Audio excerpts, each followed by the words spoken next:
Today we'll discuss about some basic concept of national income. So we will first discuss about the consumption goods and capital goods. So what is consumption goods? As the name suggests, so it clearly indicates that the goods which are consumed to satisfy the current want of the consumer directly are called consumption goods or consumer goods.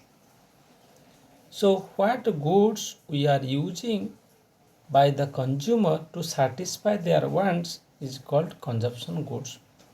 For example, food, shirt, shoes, pen, TV set, radio, all these are consumption goods. Consumption goods are of two types. One is durable goods, another one is non-durable goods. So those goods which are having short lifespan, if not consumed, will be spoiled, then these goods are called non-durable goods like foods. And there are some goods which have long lifespan which can be used again and again and can be used for longer time, that are called durable good like TV set, radio.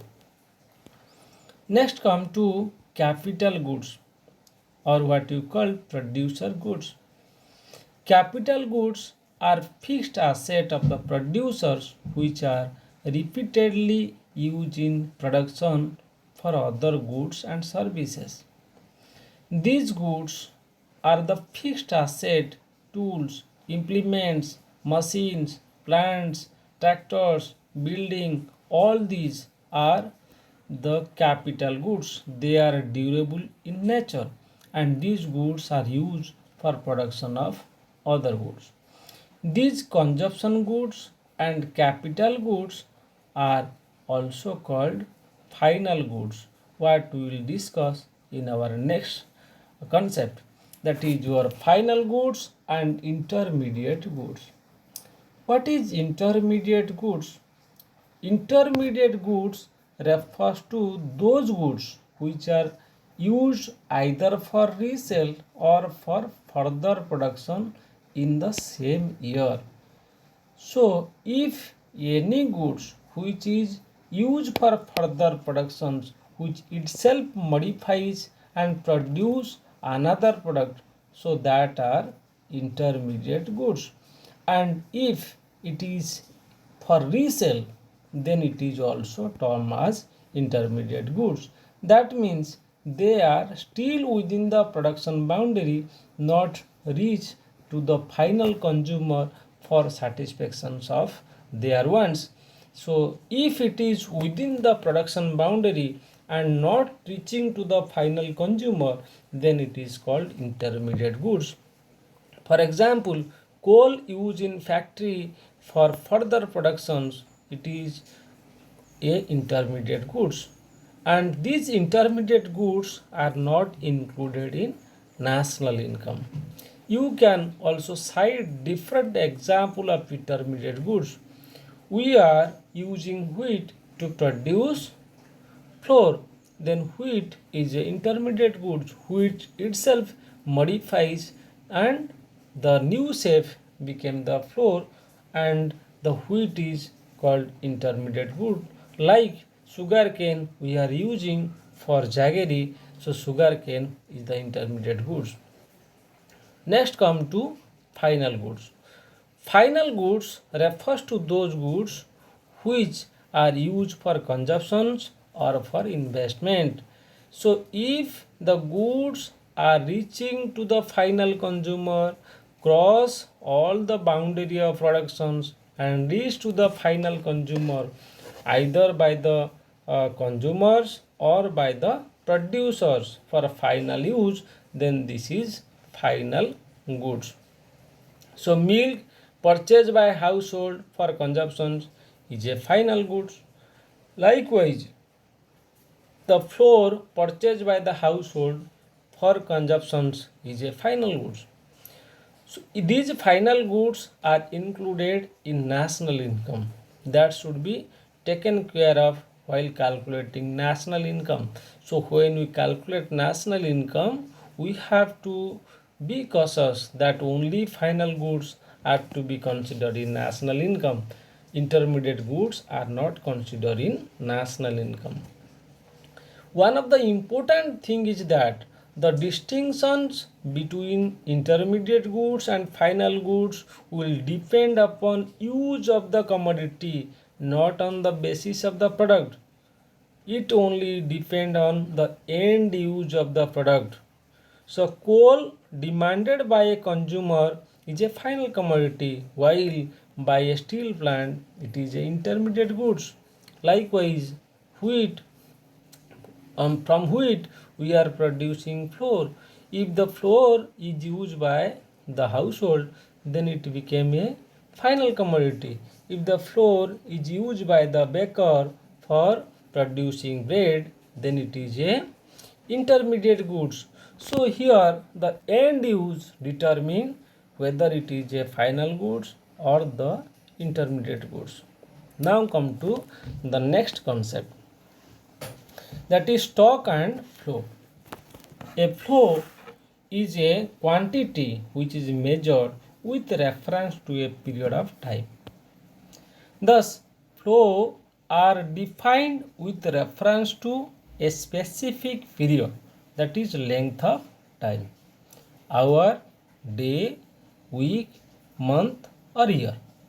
For example, expenditure, saving, depreciation, interest, export, import, change in inventory, change in money supply, lending, borrowing, rent, profit, all these are flow concept that continues, and we can measure this concept over a period of time.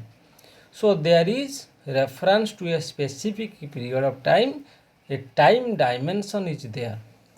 So this is a flow concept. Now take the concept of stock. Stock is a quantity which is measurable at a particular point of time, at a fixed point of time, that is 4 p.m., 1st January, Monday 2010, etc. Stock has no time dimensions, length of time. You will not find a length of time here. So example of stock are wealth, foreign debt, loan, inventories, opening stock, money supply, population, etc. etc. So these are stock. So stock have no time dimension, only a fixed period of time you can supposed to measure that. So this is relating to flow and stock. Next concept is gross investment and depreciations. Depreciations is also called consumption of fixed capital. Depreciation refers to fall in the value of fixed asset due to normal wear and tear, passage of time, expected obsolescence. So when we are using fixed asset, then naturally there will be normal wear and tear because of uses of these fixed capital, fixed asset. Naturally there will be some wear and tear, some damage will be there, and with the passage of time these fixed asset may be obsoleted, new technology may came into, and the old one became outdated and lose its value. So whatever value it loses due to the normal wear and tear and passage of time or obsolescence, that is called depreciation, and depreciation is common in any fixed asset. So depreciation is one of the important aspect of national income. It is used for making difference between the gross investment and net investment. When we are coming across to gross and net term in national income, at that time depreciation plays a vital role. So what is the gross investment? The gross always included the depreciations. It is the total addition made to the capital stock of the economy in a given period is termed as gross investment. So total capital stock in the given period is termed as gross investment. Capital stock consists of fixed asset and unsold stock. So these two things are all make up to the gross investment. So when we are talking of net investment, this is the actual addition made to the capital stock of the economy in a given period is termed as net investment. And when we calculate the net investment, we deduct depreciation from the gross investment. Likewise, so any gross terms you are calculating, then what we will do, we have to include depreciation in the net terms. When we calculate net, then we will subtract depreciation from the gross term. So that is very important in the calculation of national income, different concept of the national income.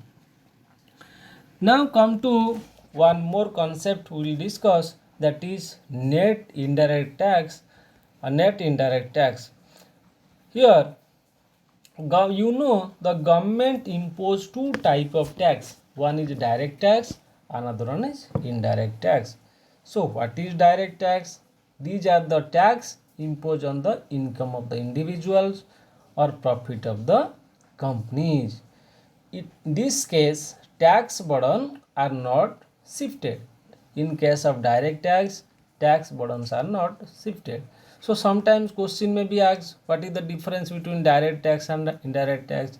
So that time we should have more knowledge about the direct tax and indirect tax. Direct tax are imposed on the income of the individuals or profit of the company, and its burden cannot be shifted. For example, income tax, professional tax, corporation profit tax, corporate tax, these are called direct tax. And indirect tax are imposed on the commodities like custom duty, excise duty, sale tax, now GST. This is also indirect tax. In this case, tax burden cannot be shifted. In this case, tax burden can be shifted. Means we impose tax on one and that will be paid by other. So that is tax burden is shifted. So we are imposing tax on one but some other is paying, that is shifting of the tax. Now tax burden is shifted here, but in case of direct tax, tax burden cannot be shifted. That means on whom it is imposed, that person is liable to pay that tax. Now when the indirect tax added to the price of the commodity, the price of the commodity became higher in the market. So that is indirect tax and direct tax related we have discussed. Now to understand the net indirect tax, we have to understand the subsidies as well. So what is subsidies? It is the financial assistance given to the government to the producer to promote production or to reduce price of the product.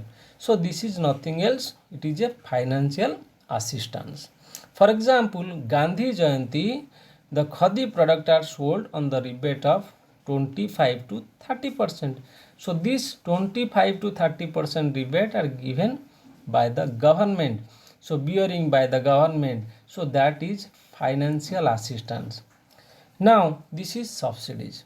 Now you have understood the indirect tax and subsidies. Now these two difference is nothing else called net indirect tax. So indirect tax minus subsidies is called net indirect tax. It plays a vital role in the calculation of national income.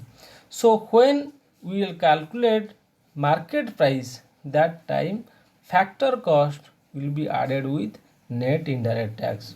So when we calculate factor cost, that time market price, from market price we deduct net indirect tax.